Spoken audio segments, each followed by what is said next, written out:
What is up, everyone? Welcome to the Phone with Friends podcast. I'm your host, Allie. I hope everyone's doing well, that you're staying safe, and that you are, maybe trying something new this week. If you have done something new, fuck yeah. If not, you know what? You still got time. So get out there, try something new. I'm super excited to be joined today by yet another fantastic guest. So please join me in welcoming Gemma Sheppard to the show. Thanks so much for joining me today, Gemma.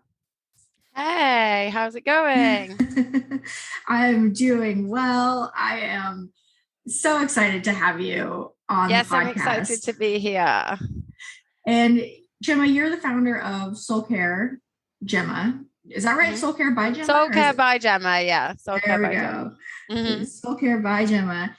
And you're a psychologist turned sobriety coach. Correct. And yes. You also happen to have this amazing story of going from kind of corporate worker to freelancer to traveler.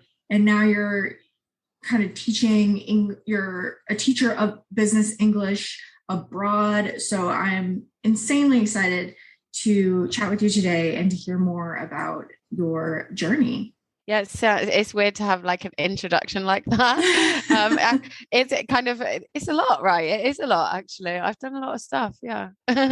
Yeah, I was looking at my notes and I was like, is this right? Like corporate? I was like, did I mix? No, that's all right. Yeah, you've done a lot.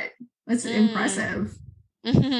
Yeah, so I was working. I've done a few things. I studied psychology with the Open University, so like online university, and worked from, I think my first job I was 13, but I worked full time from 17 and studied, and I did a few different jobs. I worked in mental health, and then my last job was like a corporate position, which I don't like to say it, but I am actually quite good at corporate type stuff. I'm very organized. I thrive in a really hectic environment. So yeah, I was working for like a beauty manufacturer, and my customer was the body shop. So it was a really great job. I absolutely loved it. I just didn't like the constraints of that. Like, I liked the work, but I didn't like the constraints, like 9 to 5, 5 minutes late, you have to work 5 minutes later after work, and all of that stuff. It's just like, oh, it drains your soul. So yeah, I went to Sri Lanka in 2018 and took like a break from that job. So they got someone in to cover me. So I took a break for 4 months. And went, and I was doing a mental health project there. So it was like mental health in the community, helping all different kinds of groups of people, really, in like psychiatric hospitals or orphanages, teaching English, a bit of a taste of teaching English. And then, yeah, I went back to England and hated my life. Like, so much. Oh my God. I'd broken up with my boyfriend while I was away. I came back to England. Everything was the same as before I left, but I wasn't the same. So I knew that I wasn't going to stick around for long. I needed the same sense of adventure and freedom, and also the different cultural perspectives that come with traveling that help to really broaden your mindset. So then I moved to Vietnam January last year, just like 1 month before COVID, or 1 or 2 months before COVID. Yeah, I landed in Vietnam to start my life as an English teacher. I'm so impressed, like the guts it takes to just pack up everything and be like, I'm going to move to a new country and essentially start from scratch. It's something that I've always wanted to do, but have just never had the guts to like pull the trigger and actually do it. Yeah, it's scary. Like, I hadn't actually traveled abroad from the age of 13 to the age of 23, I didn't travel abroad. Like I'd been on holidays as a kid with my family, and then my parents got divorced, and then like we couldn't afford holidays anymore. And then yeah, I just didn't travel until I was 23. And my dad had cancer. He got cancer when I was 20, and he had throat cancer. He went into remission, and then he got brain cancer and both lungs. Oh my So gosh. yeah, he lit up like a Christmas tree, to quote John Green.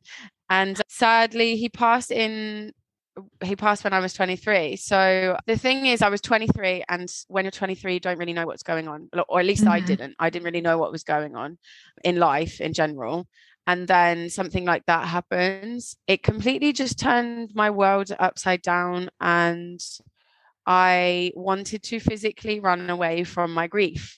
So that's what I did. I went on some holidays with my boyfriend at the time, just to like Spain, which isn't very far. I'm from the UK, so went to Spain, and then took my first big trip to India, actually. Wow. That was in 2016 maybe, or 17. Again, it was a mental health type thing, so I learned about ancient and holistic psychology in India. Interesting. On the like mental health trips, did you do those through like a program, or were those just kind of like volunteer opportunities that you found? Yeah, no, it was through a program. It doesn't exist anymore, but yeah, it was through a program where they kind of recruit volunteers who are either studying psychology or have studied psychology. And they did a few different things, yeah. But there is a new one. I know a guy who works for the Youth Council in Sri Lanka. And if any of your listeners are interested, I believe it's called SL Volunteers. And it's a similar type thing for people who have skills and they want to give to the community in Sri Lanka, volunteer in Sri Lanka. So if they can give some type of therapy or something like that, then yeah, SL Volunteers is called. That's really interesting. I didn't realize that there were programs like that existed. Yeah, very niche. It was awesome. So your first trip by yourself was around 23 to India. Correct. Yeah.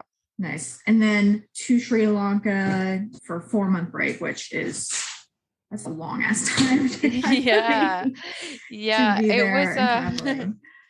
It was like, I remember so vividly, like I packed my backpack 2 weeks before I left. I had it there ready to go. I was like, I'm packed, I'm ready to go now. I was so anxious before flying. I can't even explain it. And yeah, it was terrifying. It was so scary. But also, I was just like, I'm doing this. It's happening. That's it. Mind over matter. And not at any point was I ever like, I'm going to back down. Or maybe I'd thought about it, but I never would have gone through with it. You know, I was like, this is happening. This is what I need. And after getting a bit of an experience in India, I had a taste of what it was like to start understanding myself, because it was such a great learning opportunity for self-development. So yeah, that's what I wanted. And then I lived with a family in Sri Lanka for 4 months. So that was awesome. Like I actually went back last year. Like I have my Sri Lankan mum, and she makes me curry and stuff, and just love it. It's like a home away from home now. Oh, I love that. Yeah, I mean, with 4 months, that's like really gives you the opportunity to like dive into the culture and like really experience what it's like to live in another country. So after kind of your traveling, you decided to leave kind of like the corporate world after that like 2018 trip, right? Yeah. So yeah, I split up with the boyfriend, and actually because Sri Lanka is very close to the Maldives, I went to the Maldives before going home because I was like really sad. So I thought, I think I might go to the Maldives to be sad. So that's what I did. And I did this like diving and yoga trip for a week, and just turn off my phone and read loads of books and cried a lot. If you have a breakup, if you can, I would recommend going to the Maldives. I you gotta be understand that's sad probably somewhere. yeah, I understand that's probably not possible for everyone, but like it really did help. So Oh my gosh. Yeah. I bet that was, I would say, I bet it was incredible. amazing, but also obviously you were Yeah, sad, but I was only sad for like 5 minutes and then I there you opened my go. curtains and was like, oh, I'm not sad anymore. Oh, all that just beautiful, clear Incredible, water. Oh honestly. my gosh. Such an So amazing place. jealous. And Oh. then yeah, I went back to my job. I felt like obliged to go back because they got a temp in to cover me and stuff. So I was like, okay, Mm, I better go back. And just it was like my feet didn't really hit the ground. It was like I was back, but I didn't want to be back. yeah. Immediately I knew that. And then I got an email from TEFL, TEFL.org, which is like Oh, yeah, teaching yeah. English as a foreign language. And they were like, do you want to do an internship in Vietnam? Like an advert type thing. And I was like, sure, okay, that sounds good. Didn't even know where Vietnam was and was just like Googled Vietnam, comes up with all these beautiful pictures of beaches. And I was like, that looks good. I think I'll go there. So yeah, and then I stuck a map next to my computer at work of Southeast Asia, and every day just looked at like I'm going to go here and I'm going to go here and I'm going to go here, and that was the only thing that kept me going. And booked it, and I left on the 10th of January 2020, and it has been not what I expected because I knew nothing about Vietnam. I knew nothing at all, and it's actually exceeded my expectations in so many ways. Mhm. Because for anyone who's been to Vietnam, it's pretty crazy. It's Mhm. especially in Hanoi. Things just happen where you're like, that was really weird, but then it becomes normal. Like seeing, a family of five plus two dogs on a motorbike, no one with helmets on. That's normal. That happens every day. Or Oh my like, gosh. I don't know, or even you see like an entire pig, like an entire dead pig hanging over the back of a motorbike.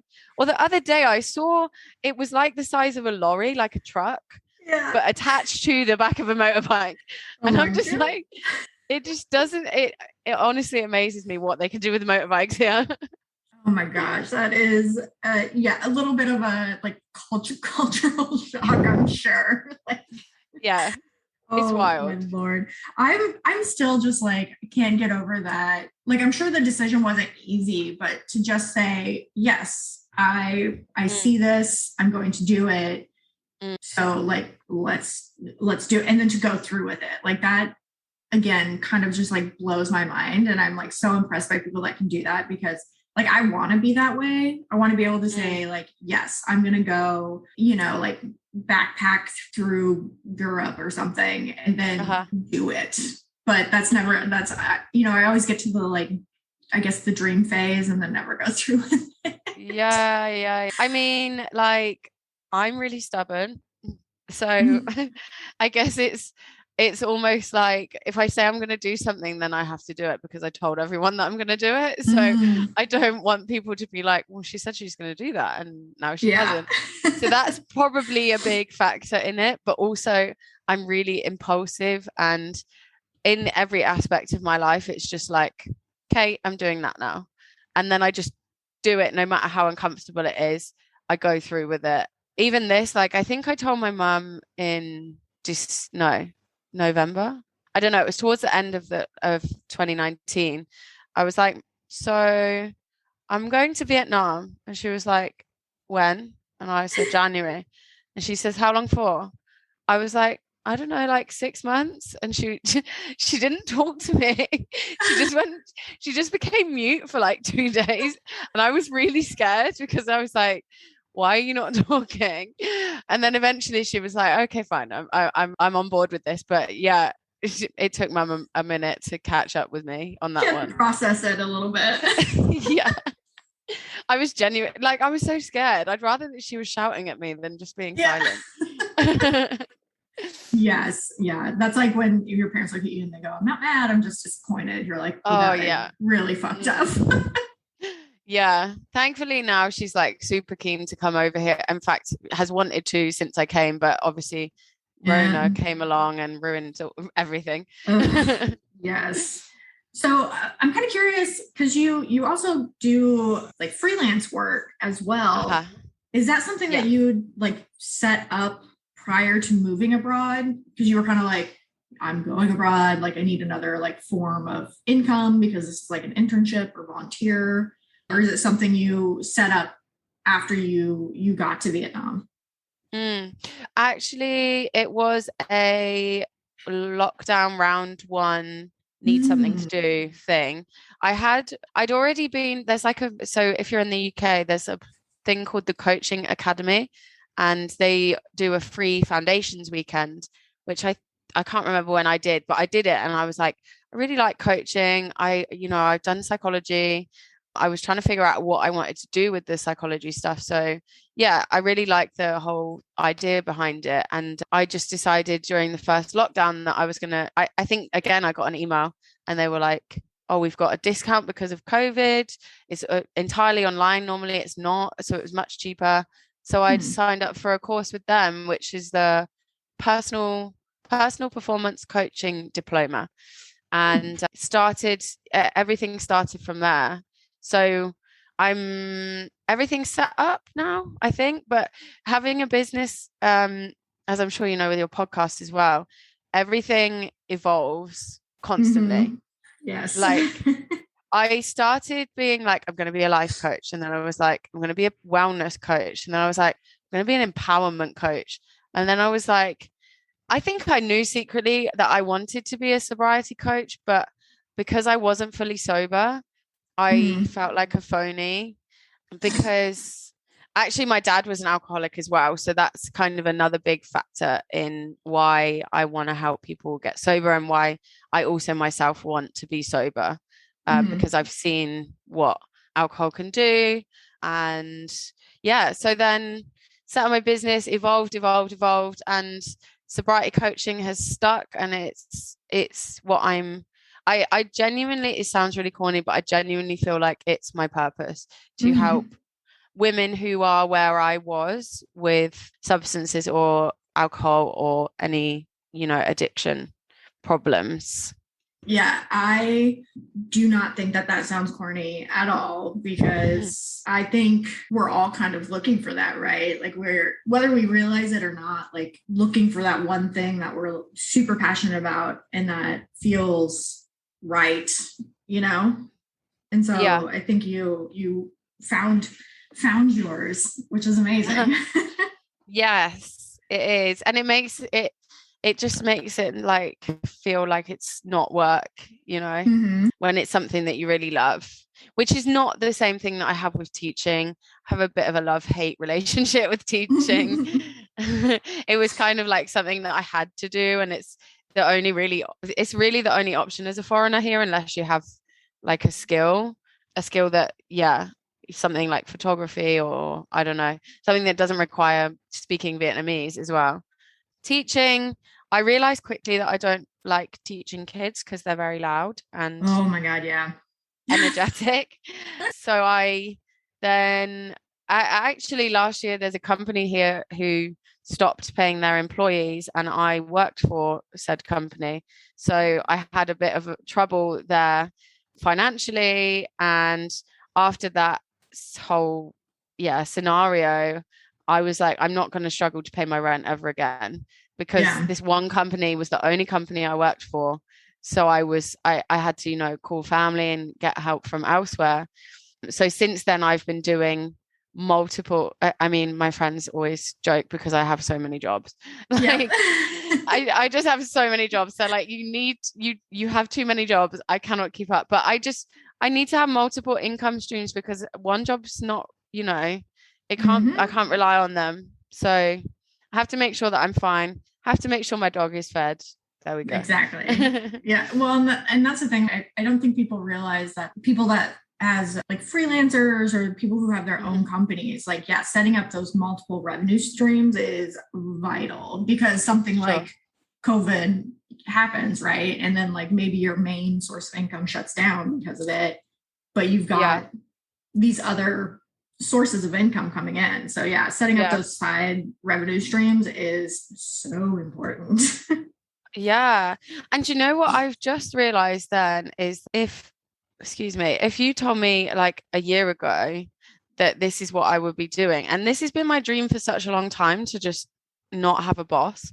I don't like having a boss. It sucks. Even if a boss is really nice, it still sucks. Same. So like where I'm at now, I guess I kind of have a boss, which is my visa job. I still have to have a visa job. It's like a part-time thing, but everything else is mine. I get up, I make my schedule, I do this, I do that, and it's all because I want to do it. And if I don't want to do it, then I don't do it. That's like, I've just realized that I'm living my dream life from a year ago, and that's really, yeah, exciting. Yeah, it's gonna feel like fucking amazing. Uh-huh. Yeah, it really does. And I guess we often are so busy doing that we don't pause to see, how far we've come. And this is something that I try and do a lot. I try and journal. I've got a journal that I've had since I've been here. So I've watched all the ups and downs, and I do flick back through it often because I can then really appreciate like how far I've come. If I'm having a shitty day, or if, I've got anxiety because I can't drink to numb my anxiety anymore, then yeah, I can just look back and be like, this is 2020 Gemma's dream. So appreciate what you got, girl.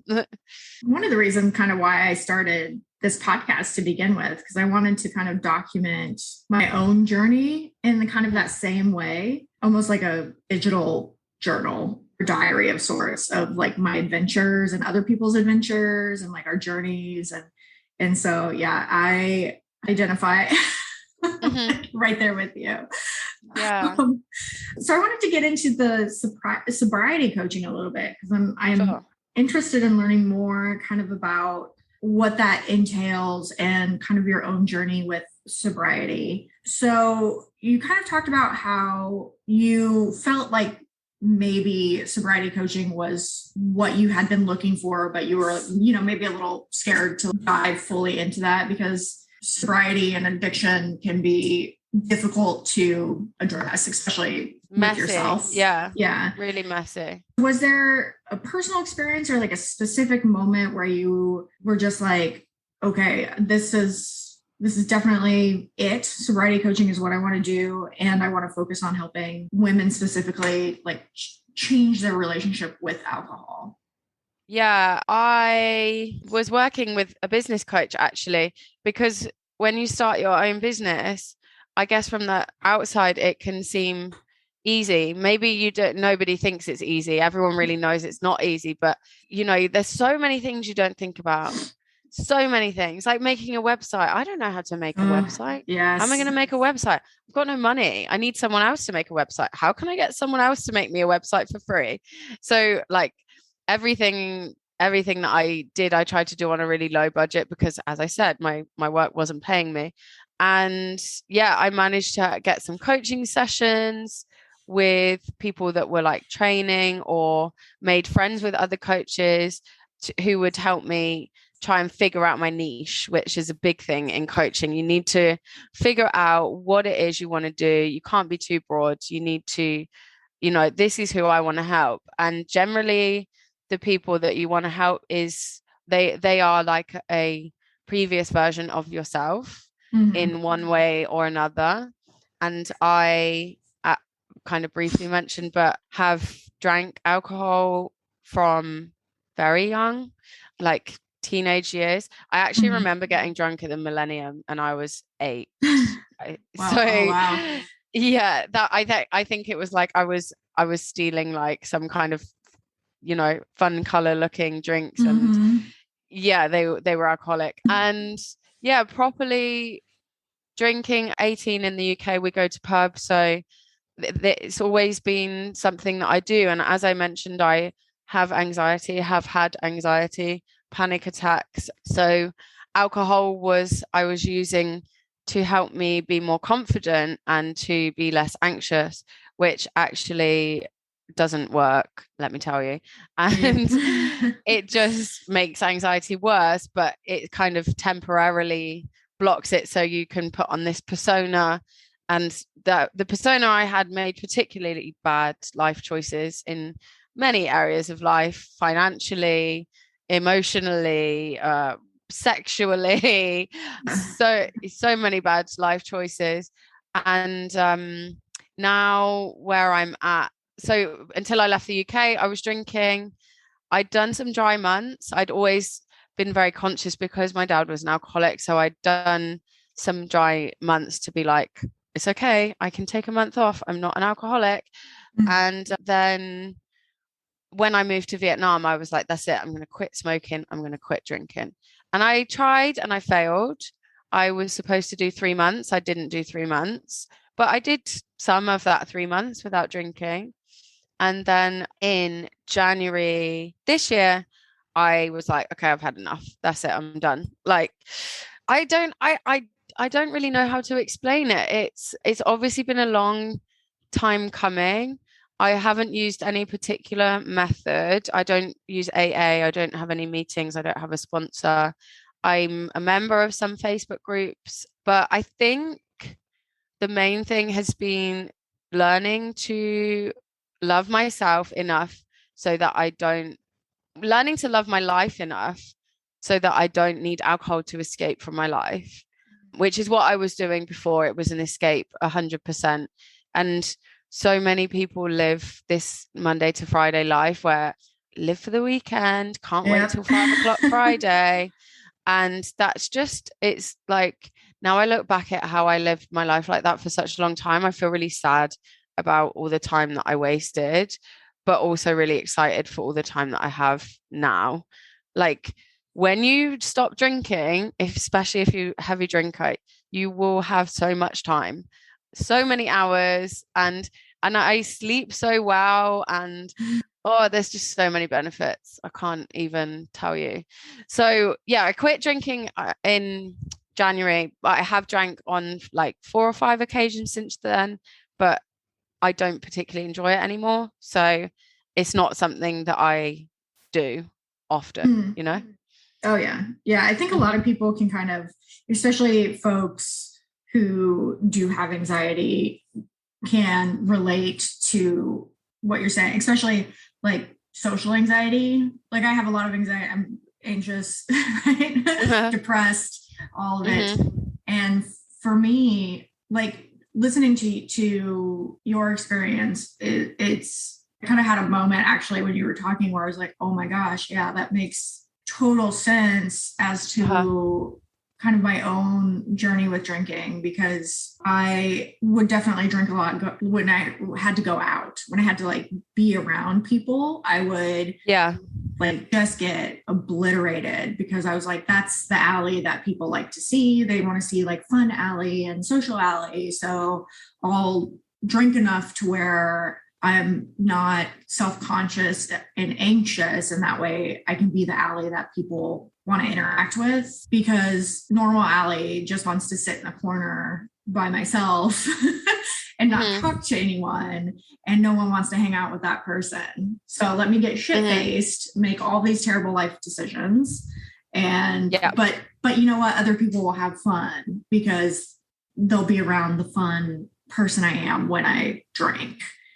And then something else you said about how moving from the corporate world to working for yourself changed your relationship with alcohol as well. And that was the moment you said that. And I was like, oh my God, that I did that without even knowing it. Like, yeah, because I look back now on like my drinking habits just a year ago, or, you know, like early 2020 versus now. And they're completely different. Like I would just get shit-faced by myself in my apartment on the weekend after a long ass week of, you know, working for someone else just to like decompress. But now that I work for myself, I rarely drink. Like I might have a drink once every like 2 months. Like I really don't drink at all anymore. And yeah, when you said that, I was like, oh my God, is that why? So interesting. Yeah, I never really thought about that.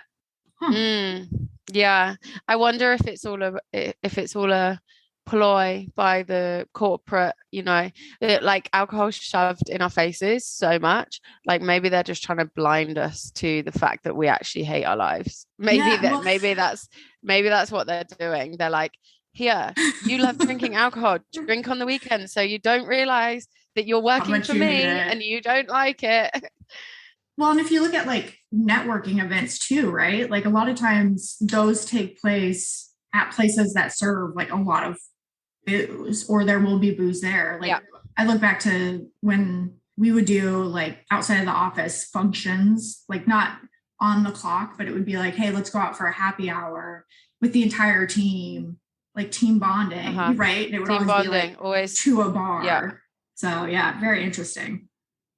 Yeah. It's everywhere. But I'm hoping that things will change, like the same way that they did with cigarettes. The more people get educated. And that's a big thing for me, is about education. I love education. And in my Facebook group, I try to share knowledge from various sources. But there's so many books now. And one of my favorites is This Naked Mind by Annie Grace. And she just goes into so much stuff that you will just be like, that makes so much sense. And she comes at it from a science perspective as well, which I love. That's interesting.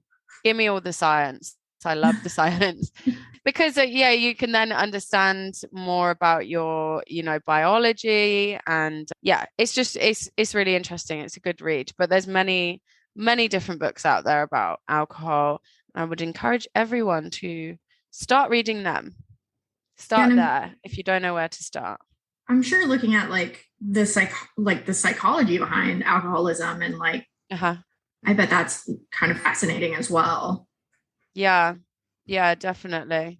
It was something that I was considering for a master's actually as well. And maybe in the future it will still happen when I go back to England. So I guess something else I'm kind of interested in, and maybe this is like an obvious, maybe, I don't know, it's a dumb question, but it's something, it took me a while to realize that I had a bad relationship with alcohol, even though like I can look back in hindsight and be like, oh my fucking God, I can't believe I did these things. I can't believe I did that. Like, I can't believe like I was drunk for 4 days straight. Like, how did I live through this? Like, I can look back in hindsight, but in the moment, I didn't realize that my relationship with alcohol was, maybe not that great. And so I'm curious, are there signs or, like triggers that women can kind of like keep an eye out for, or maybe, like take a moment to like check in with yourself, and like if you it's like a quiz, right? If you said yes to all these questions, you may have a problem. No, that isn't one of those, because like if you look at the maximum amount of alcohol that you should drink, it's so low compared to what most people drink. So if you look at it like that, like everyone is an alcoholic basically. But I think the thing is, like, when you're drinking a lot, and when I was drinking a lot in my hometown, very small town I come from, I would surround myself with people who were drinking the same level as me, because I don't want to be out drinking everyone. And and I realized that I did this subconsciously, not on purpose, but all of my friends drank a lot.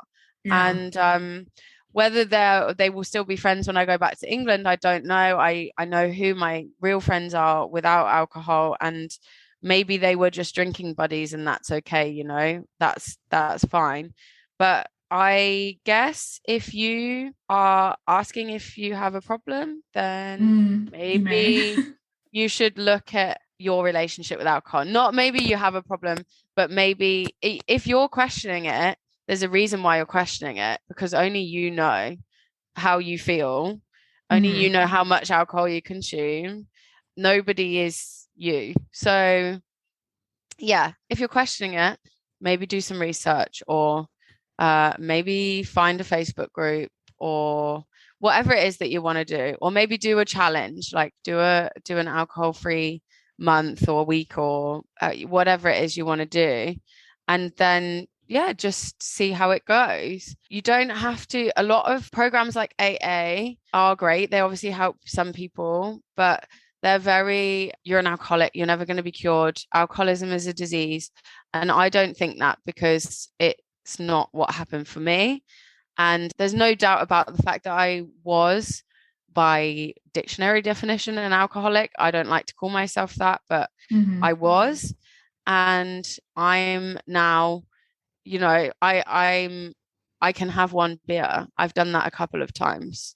And it shouldn't be possible, according to some of these programs, for me to do that. So I think you have to take everything with a pinch of salt and do it your own way. It's your journey. It's your relationship with alcohol. That's why I like that term. Yeah. If you want any further information, there's so much out there. There are a lot of ways to change your relationship with alcohol. And some of those that you mentioned include like finding a Facebook group, just educating yourself on, like what's going on. Are there any other resources out there that you would recommend that can help, again, change your mindset when it comes to alcohol? Yeah. So one thing that's really helped me, not just in sobriety, but in life, is yoga. I started doing yoga because my brain was so hectic, like ruminating thoughts that I could not stop, probably to do with alcohol and drugs. But yeah, it was a really wild time in my brain. And I started going to yoga, and you have to breathe and move at the same time. Inhale, do this, exhale, do this. And then I couldn't also think, that it was too much going on. So I would just breathe and move, and then no thinking, which was great. And it's developed into like a daily practice for me. So yoga is amazing. And when I first did the Dry July, I've got a Facebook group, as I mentioned. I did the Dry July. That was all around yoga. So giving people a taste of yoga. I got some of my friends who are yoga teachers involved, and they did like a free class in the group so people could try some yoga. And journaling takes practice, definitely. Yes. And stick with it. I encourage you to, because my journaling now, I don't journal every day, but I remember when I forced myself to, and then I hated it. So I prefer to have some kind of prompts, and I have some amazing yoga teacher friends who, one of them would kind of give me prompts during our yoga sessions, which is like amazing to combine the two things together. So journaling prompts that help you to understand your relationship with alcohol. I'll come on to my course later, because that has some stuff in there as well. And then what else? Exercise, because at the start I was like almost obsessed with exercise, to the point where I was so exhausted. I was doing like 3 hours of exercise a day, which is mad and completely unnecessary. But I was just like, I'm not going to drink, I'm going to exercise, and that's all I'm going to do. And then I'm going to be tired, and then I won't want to drink. So probably don't need to do it as much as I was doing, but it worked for me. Definitely exercise in some form gives you the happy chemicals, makes you feel the happy things. Yeah. Even if you don't feel like doing it, just start doing it. And then 5 minutes later, you'll probably feel like doing it then, Yeah. Exercise, journaling, yoga, they're my go-tos. And then Facebook groups as well are very helpful. Depends which one and what your kind of vibe is, but there's many different ones out there. I like the idea of combining the yoga and the journal prompts. Like, I don't know. I'm like, that's something I could totally get behind. Yeah, actually my friend, she's a counselor and a Reiki healer and just an all-round angel of a person. And I was like, I went to one of her yoga classes, and I was like, I need something from you. I don't know what it is. And she was like, okay, well, I could do this one-to-one yoga course, and we could go through all your chakras and like heal your energy, but also do visualization and journaling. And I was like, that's what I need. I need that. Please, can we do that? Yes, please. Yes to all. Thank you. Take my money. So Yeah, any types. I've also been on quite a spiritual journey, and any types of energy healing or therapy. I've gone back to counseling recently, more as a self-development tool than anything else.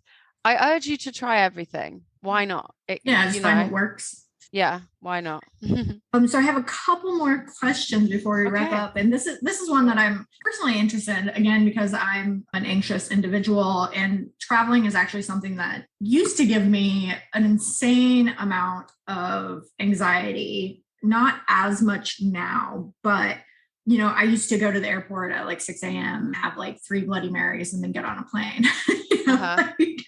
Traveling definitely like made me anxious. And so I'm curious, like, packing up your entire life like you did and just pulling the trigger and moving, that can be really stressful and can cause a lot of anxiety. Yeah. Do you have any like advice for people who are trying to change their relationship with alcohol, but they also want to do a lot of traveling, or maybe they do want to move abroad and it may be causing them a lot of anxiety? Like, do you have any like tips or tricks to kind of like help them?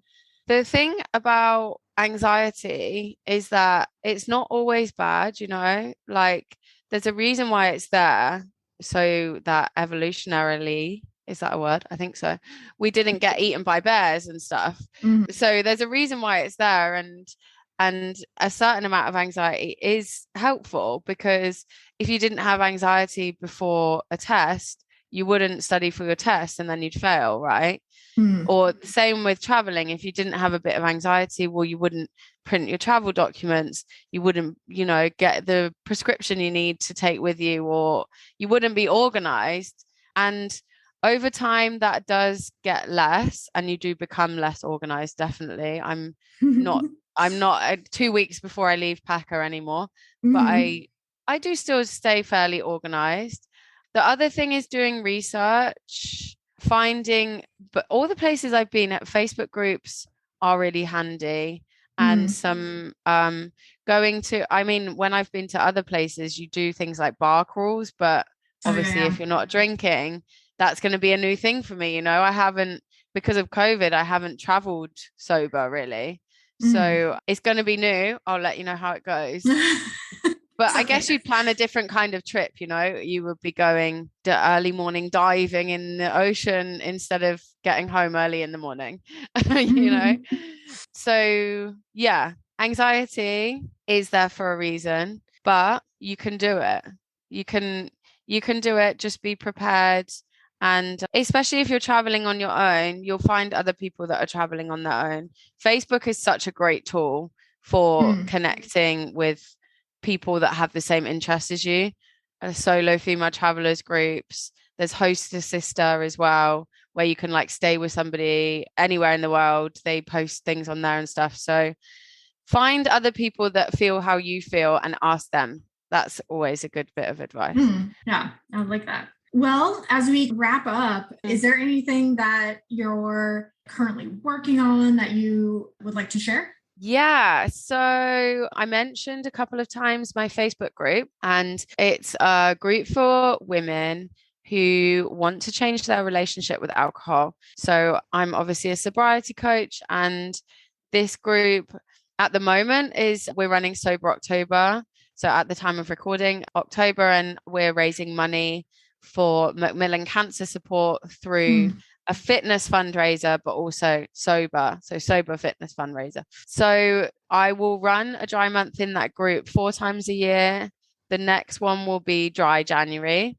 And in dry January, I post every day videos, journaling exercises, workshops, free yoga classes, all of the fun things. Plus you get a community of people that are in the same boat as you are. They're really nice, and I would recommend you to come and join my group of lovely ladies. And it's free. So yeah, totally free. The other thing is my package. So the package is a 4-module course. It's broken down into 4 parts of who are you, your strength, your dream, and your future. it's kind of like my signature course of self-care to sobriety. So if you are interested in the course and you say you heard about it on this podcast, I'll give you a cheeky discount. Hey, nice. And then is your Facebook group, is it Soul Care by Gemma? Is that the name of it? No. So the Facebook group is currently called Sober October, but the name changes. But I can link my Instagram. So my Instagram is at soulcare_by_Gemma. And I put all the information on there. Great. And I will, of course, include Gemma's socials, and I think I'm going to join your Facebook group actually, because it sounds awesome. And I'm looking I'm like, ooh, this dry January sounds amazing, especially with like all the journaling and workshops and whatnot. So I think I'm definitely going to join. So I'll include the link to her group and her website and socials in the episode description. So listeners will be able to find it quite easily. Oh, and I almost forgot. How could I forget this? I always like to ask my guests one final question, and that is, what is one thing that you have always wanted to do that you haven't done yet, and why do you think you haven't done it? And it can be anything. It can be travel related, personal growth, learning a new skill, anything. Bungee jumping straight away. I want to go bungee jumping. I've wanted to do this for ever, I think. Even since I was a kid, I've always been like, that looks really fun. I want to do that. Why haven't I done it? I don't know. Maybe I'll put it on my next vision board. Bungee jumping. Bungee jumping scares the shit out of me. Like, it is like, I would rather, and I don't know why, because when you think about this, they're quite similar, but like, I would much rather go skydiving. See, I don't like that. That freaks me out. So I don't know what it is about bungee jumping, but I think maybe it's like, if the rope snaps, there's nothing else, you know what I mean? But like with skydiving, you have 2 parachutes essentially. So like if one fucks up, there's still a chance. You got 2 chances with that, I guess. I guess. But yeah, bungee jumping. I love watching videos of people doing it, but I don't know if I could. Yeah, I'm gonna do it. It's gonna happen at some point. Maybe I'm actually really scared, and that's why I haven't done it. But I can't practice what I preach. Do things that scare you. It's what life's all about. That's right. I'm gonna keep an eye out for for that update, and I want to know. Okay. I'll have you back on the podcast, and we'll talk about your bungee jumping experience. Absolutely. Sounds good. Love it. Oh my gosh, Gemma, I can't thank you enough for being on today's episode. And I have to give a shout out to, I think it was Shelly that introduced us, right? Yeah, friend of the pod, Shelly, who, listeners, if you've been with me on this Fun with Friends journey, Shelly has been on the podcast. What she did, she's your Me Escape. But your Me Escape, your Me Escape. Okay, good, great. Whew. But I gotta give Shelly a shout out for introducing us, because this has been an absolutely just wonderful conversation, and I have really enjoyed having you on the pod. Yes, thank you so much. I really enjoyed being a guest, and thank you for inviting me. Absolutely. And listeners, thanks for tuning in this week. If you have questions, comments, thoughts for me or for my guest, Gemma, you can text or call us on our hotline, 252-419-6004, and we will include them on a future episode of the podcast. You can follow the podcast on Instagram at Fun with Friends Podcast, or check us out on our website, cootscreations.com. And please be sure to rate, and review the Fun with Friends podcast. It's how we get out there and get in more people's ears. And with that, get out there, try something new, and have some fucking fun. Bye. There you have it. Thanks, as always, for listening to this week's episode. Be sure to tune in for the next one.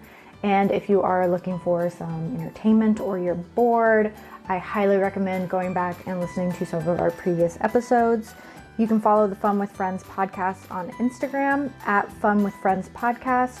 You can follow us on Twitter at FunFriendsPod1. We are also on Facebook. You can listen to the podcast on Anchor FM, Spotify, Apple Podcasts, and Google Podcasts. As always, please like, rate, and review, and be sure to tell your friends about the podcast and get the word out there about it. And as always, my friends, go out there, try something new, and have some fucking fun. Bye!